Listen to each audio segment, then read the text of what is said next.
When you're feeling bored and your daily routine feels stagnant, you may feel stuck in life, especially when you're alone or think that you can't live without someone. Then look at him, his love and passion for life, even after his death, and he still lives optimistically in an extraordinary way. He even uses the remaining part of his life to fulfill the unfinished dreams of both in a distant place and in an extremely daring manner. The beginning of the film is the audience sitting watching a documentary about adventurer Charles Muntz, who explored the world with his gigantic airship. In his boldest journey, he returned from South America with the skeleton of a large and unidentified creature. The scientists doubted that it was a fake specimen, causing Muntz to decide to live in exile and swear that he would never return until he found evidence. In that audience, Carl Fredrickson, a shy and quiet boy who has long admired Muntz, is also shocked after watching. However, he always has a strong belief that someday Muntz will come back and prove him right. In one imaginative moment, flying like Muntz with the airship and the balloon in the street, Carl suddenly hears the sound of someone controlling the balloon coming from an old house. It is a mischievous and determined girl named Ellie, also a fan of Muntz. She tells Carl that it is her club's house and gives him the soda badge to join the club. Ellie wants Carl to break out of his shyness shell, so she encourages him to walk on the wooden beam to get the balloon. Unfortunately, this incident leads to Carl's hand being broken. That evening, Ellie went to Carl's house and showed him a dream in her personal scrapbook. It was about moving the clubhouse to Paradise Falls, a magnificent waterfall in South America, and she asked him to promise to help her. Since they met, Ellie had always talked a lot, and Carl barely had a chance to speak,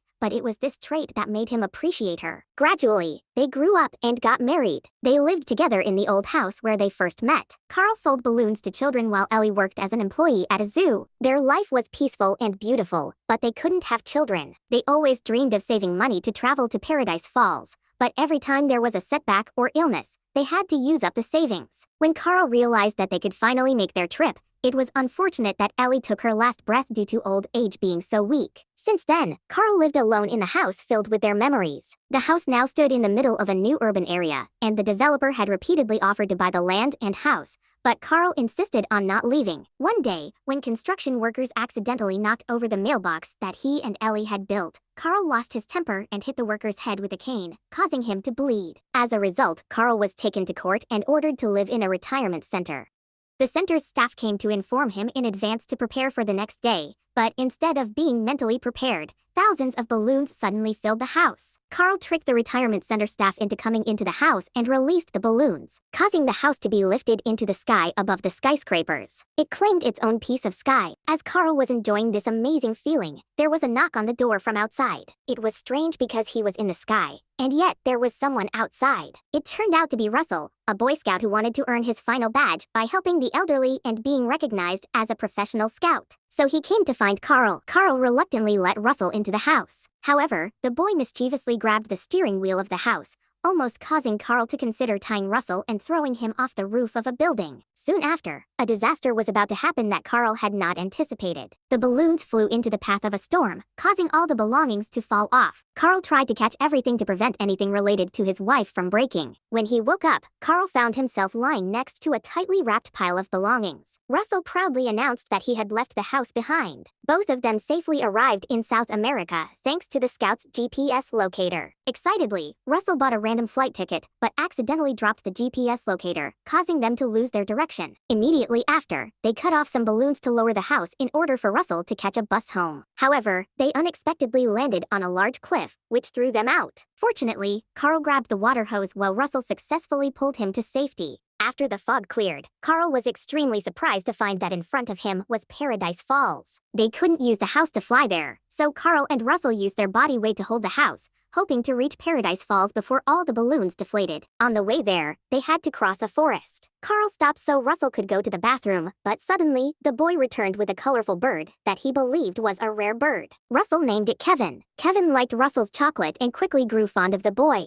However, Carl completely dislikes the bird. It not only imitates his actions, but also climbs onto the roof and eats the balloons, making Carl extremely angry and wanting to chase it away. But Russell pleaded to be allowed to bring Kevin along, and Carl had to reluctantly agree. Walking for a while, Carl suddenly heard someone greeting him and thought there was someone ahead, but it turned out to be a talking rock. And then, it was a dog introducing himself as Doug, whose owner made a collar that could produce speech. Doug was a talented navigator and was assigned the task of capturing a certain bird. Carl was amazed to see a talking dog for the first time, but agreed to let Doug take the troublesome bird away. However, Doug was only good at navigation and not good at catching birds, so he begged to follow Carl. At the same time, 3 other dogs were also assigned the task of finding Kevin. Doug lost track of the bird, and the other dogs always looked down on his talents. When they contacted each other and found out that Doug had found Kevin, they were furious. But what made them even crazier was seeing Russell on the screen, so they followed the position of the collar to chase after them. Carl was exhausted with them, so he came up with a plan to detach the ball from the bat and send Doug to find Kevin, while also throwing chocolate for Kevin to distract him. He and Russell would go as fast as they could to avoid being found by the dogs. However, their efforts were in vain. That night, it rained heavily, and they all slept under the house to avoid getting wet. Russell, half asleep, asked Carl not to chase away Kelvin. The next day, Kelvin brought all the food up to the roof and called for the flock of birds. It turned out that Kelvin was a male bird, not a female. Russell had to go home immediately. He was very sad when suddenly the pack of dogs appeared, scolding Doug and threatening Carl, forcing them to follow them to a strange place. It was a place with many aggressive dogs, and under the command of their leader.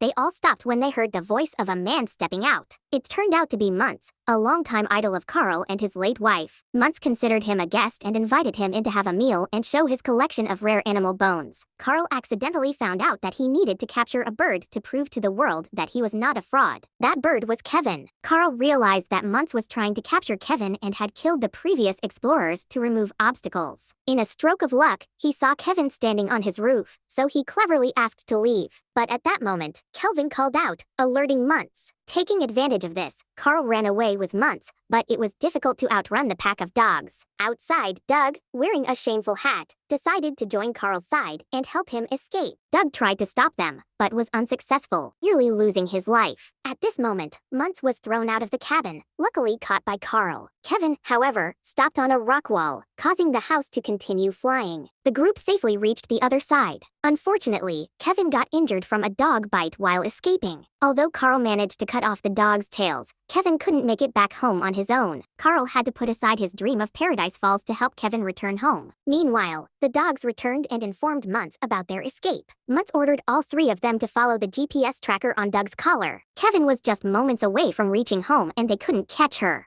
But unfortunately, Muntz arrived in time to throw a net and capture Kevin. Although Carl quickly cut the ropes for Kevin, Muntz threatened to keep Carl's house hostage, forcing Carl to save his house instead of Kevin. Immediately, Russell and Carl argued, and Carl angrily scolded Doug and kicked him out because Doug was not his dog but his brother's. The next morning, they arrived at Paradise Falls. Carl realized that if Russell couldn't protect Kevin, the badges were no longer needed. Russell threw them away and sat alone, deep in thought. Carl didn't know what to say or how to comfort Russell, so he picked up the badges and went into the house. Carl opened his wife's scrapbook and started to read. Normally, he would stop at the page where she had written what their next adventures would be. But this time, as he was about to close the book, he accidentally discovered the photos that Ellie had inserted throughout the book. These were memories of their entire life together. At the end of the book, Ellie thanked Carl for the adventure he had given her, and how happy their days together had been. Now it was time for Carl to choose his own journey. At this moment, Carl suddenly understood that their journey to Paradise Falls was already complete, and the only family he had left was Russell. However, when Carl went outside, he discovered that Russell had taken the balloon and Carl's dust blower to use as a propulsion system to search for a biplane to save Kevin. Carl couldn't just stand by and watch Russell in danger.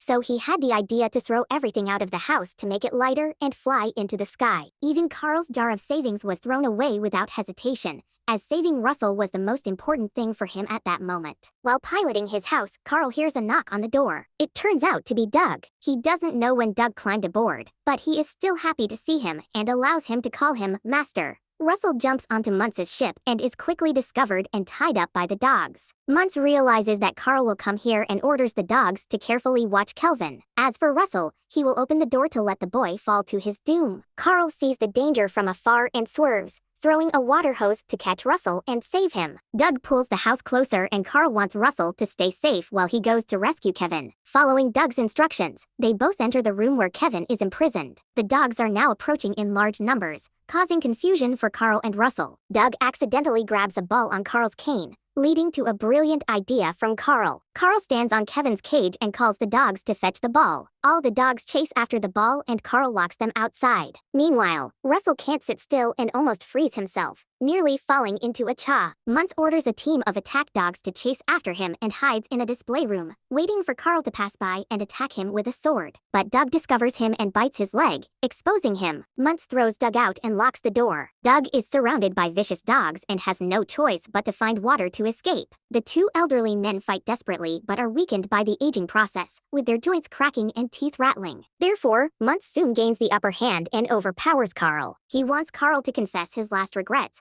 but instead, Carl's dentures fall out. Muntz relentlessly attacks, but ends up destroying his entire collection. Just in time, Doug arrives at the control room and accidentally hits the steering wheel, causing the ship to spin and knock Muntz to the ground. Seeing Russell in danger, Carl and Kevin quickly climb up to find a way to save him. From a distance, Russell sees Muntz chasing after Carl and overcomes his fear, struggling to climb up and distract the dogs by pretending there is a squirrel below. Doug had told them that they love stories about squirrels, and it turns out that even though dogs can talk and fly planes, they are still dogs. They get easily distracted and crash into each other, destroying their own planes. Carl and Kevin, standing on the ship, are overjoyed to see Doug. He unintentionally traps the captain's head in the steering wheel and gives him an embarrassing hat. Its collar device broke, causing all the dogs to burst out laughing. The team then followed Doug's order, as if listening to the orders of their captain. Russell drove the house to rescue everyone, but Carl didn't manage to climb on board before Muntz shot and destroyed half of the balloons. The house at this point could only fall, with no ability to fly anymore. Carl tried to hold onto the house so that Russell and everyone else could escape, but Muntz quickly entered inside. Carl commanded everyone to hold on tightly to Kevin to lure Muntz forward with chocolate, while Muntz jumped after them but got tangled up in a balloon and fell from a height of thousands of meters. Kevin managed to catch a hose and save both Russell and Doug. With no tether left, the house slowly descended, but Carl didn't care anymore because now he understood what the essence of an adventure was. Carl used Muntz's airship and brought Kevin back to her offspring, giving them sticks as gifts, and then took Russell and Doug back to the city. When Russell's father didn't attend his ceremony, Carl fulfilled that role and attached the final badge to Russell, a soda bottle cap that Ellie had given to him when they first met. Since then, Russell regarded Carl as his second father. Doug also became a friend of Carl and Russell. The three of them lived happily together and embarked on new adventures, while Carl's old house coincidentally landed in its place next to Paradise Falls. The movie concludes here. Thank you for watching. See you in the next episodes. If you enjoyed it, please give a like and subscribe to the BTW Chill Movie channel.